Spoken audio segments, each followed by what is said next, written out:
This is National Native News. I'm Antonia Gonzalez. A public school in Lawrence, Kansas has been renamed in honor of an Oglala Lakota Olympian. As Rhonda Lavaldo reports, Billy Mills Middle School celebrates the gold medalist, and the recent rededication ceremony also marked its 50th anniversary. Billy Mills, Oglala Lakota, began his speech with a question from a student asking about the comparison of racism today and that of the past. He stated it brought him to tears, but it was a question that needed to be asked and talked about. The racism today, we know what's caused it, which provides us the answers of how to solve it if we're willing, and I know we are willing.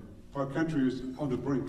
Do we develop into a full-fledged democracy and experience the sacredness that a flag betrays? Or do we withdraw and become a full-fledged autocracy? So what I challenge everybody here to study, to learn, and in some way how we can put that into our educational system and empower all of our young people. Carol Cadu Blackwood, Kickapoo tribal member, initiated the move to change the name of the school from South Middle School to Billy Mills Middle School and still couldn't believe it had happened. It's overwhelming. It is. I'm still in shock.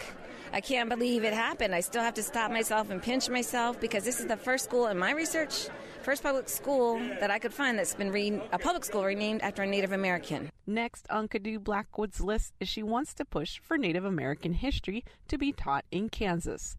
As for Billy Mills, one more honor will be bestowed upon him. The University of Kansas announced Mills will be given an honorary doctorate of humane letters at their commencement in May of 2019.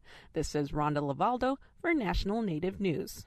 A number of tribes from the Rocky Mountain region joined bison conservation groups in Boulder, Colorado, recently for the first ever Tribal Bison Summit. Melody Edwards has more. Eastern Shoshone member Jason Baldes was recently hired by the National Wildlife Federation to serve as the tribal buffalo coordinator.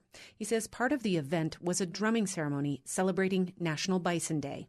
The spirits were with us, there were eagles flying over the top of us as well as cranes, and it was kind of an emotional and spiritual moment to kind of convene the summit in that way through ceremony. Tribes around the Rocky Mountain region have been working for years to relocate genetically pure wild bison from Yellowstone National Park to reservations.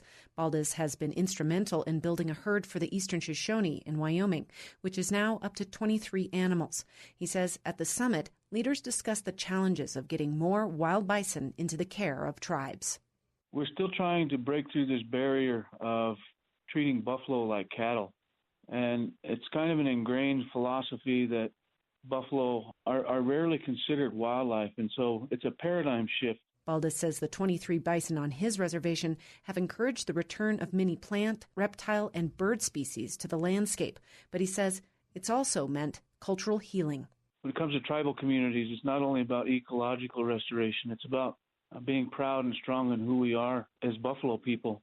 As part of that effort, Baldes says his tribe is currently working collaboratively with the Northern Arapaho to expand the fenced-in range of wild bison on the Wind River Reservation in the near future. That means obtaining more bison from the Fort Peck Reservation's quarantine program. Baldes says he's hopeful the new Yellowstone National Park Superintendent, Cam Shawley, will be supportive of that program. Shawley took over earlier this summer after his predecessor, Dan Wenk, was reassigned but chose to retire instead. For National Native News, I'm Melody Edwards. And I'm Antonia Gonzalez.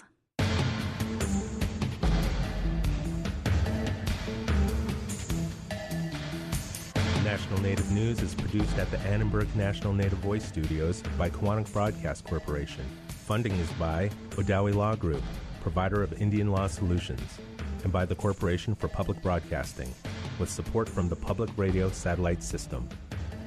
Support by the Craig Newmark Graduate School of Journalism's MA in Social Journalism, rethinking journalism as a community service. Application deadline is December 14th at journalism.cuny.edu.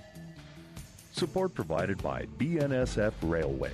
BNSF is proud to be a gold-level memorial donor for the creation of the National Native American Veterans Memorial in Washington, D.C. More at americanindian.si.edu.